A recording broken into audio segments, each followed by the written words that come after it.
ایک جنگل میں کالو اور اس کا پریوار رہتا تھا۔ کالو ایک دن گھونسلے میں سو رہا ہوتا ہے کہ گوری بہت گھبرائی ہوئی اس کے پاس آتی ہے۔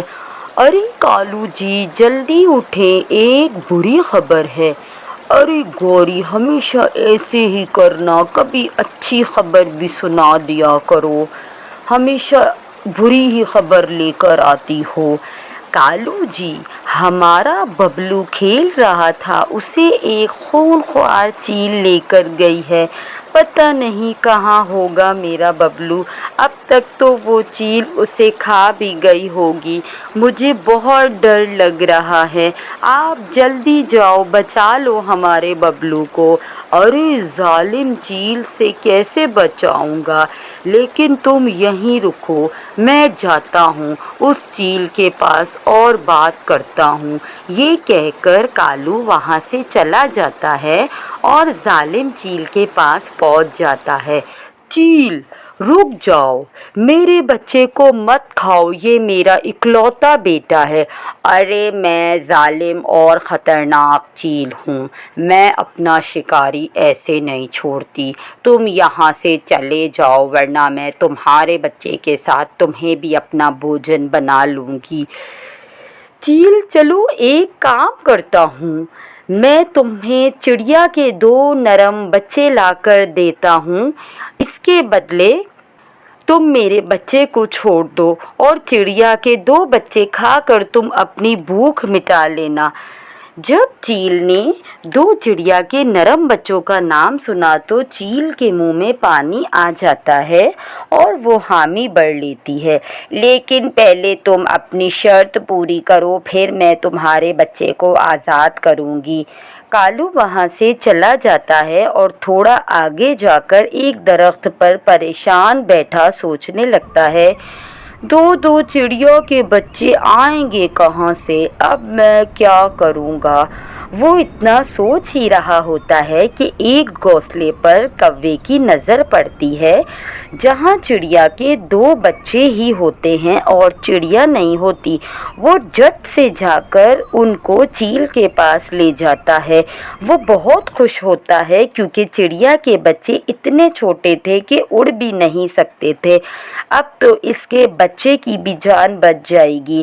یہ سب کہانی دور بیٹھا طوطا دیکھ رہا تھا۔ وہ فوراً جا کر چڑیا کو ڈھونڈتا ہے جو بھوجن لینے گئی ہوئی تھی اور اسے بتاتا ہے۔ ہواؤں کی لہروں میں اسے چڑیا مل جاتی ہے۔ وہ ساری بات چڑیا کو بتاتا ہے۔ ہائے یہ کیا بول رہے ہو تم طوطے بھیا، پتہ نہیں میں نے اس کالو کا کیا بگاڑا ہے جو یہ ہر وقت میرے اور میرے بچوں کے پیچھے پڑا رہتا ہے، اگر ایسا ہے تو اب تک تو چیل میرے بچوں کو کھا چکی ہوگی، مجھے جلدی کچھ کرنا ہوگا، میں جا رہی ہوں اپنے بچوں کو بچانے۔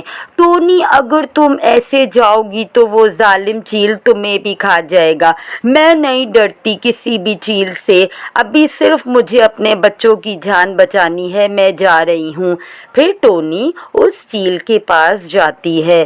کوے تم نے تو میرا دل خوش کر دیا، میرے منہ میں بہت پانی آ رہا ہے، ان بچوں کو لے کر اب تم اپنے بچے کو لے جاؤ، میری نیت بدل سکتی ہے۔ وہ ظالم چیل ان دونوں بچوں کو کھانے ہی والی ہوتی ہے کہ تبھی وہاں چڑیا آ جاتی ہے اور اس سے بات کرتی ہے۔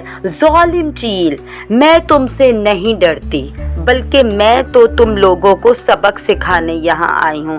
کالو اور چیل سنتے ہی ہنس پڑتے ہیں۔ کالو بولتا ہے، تم جیسی چھوٹی چڑیا اس ظالم چیل کو سبق سکھائے گی، ہا ہا ہا ہا ہا۔ اگر تم لوگوں نے میرے بچے واپس نہ کیے تو چیل میں تمہارا گھونسلہ توڑ دوں گی اور کالو تمہارے بچوں کو مار دوں گی۔